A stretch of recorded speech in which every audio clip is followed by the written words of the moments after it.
Oh, Gwen. Basta yung napag-practice na natin kanina, yung tinuro ko sa'yo, gawin mo ha. Wait, Dance. Ayusin mo yung buhok niya.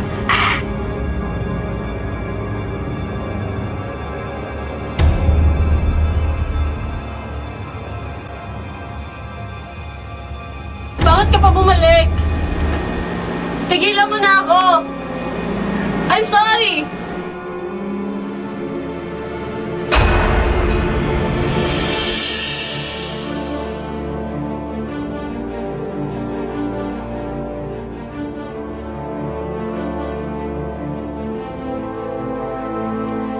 Siyempre masaya ako at saka proud kasi ako yung napili. Sobrang masaya ako. Masayang masaya ako.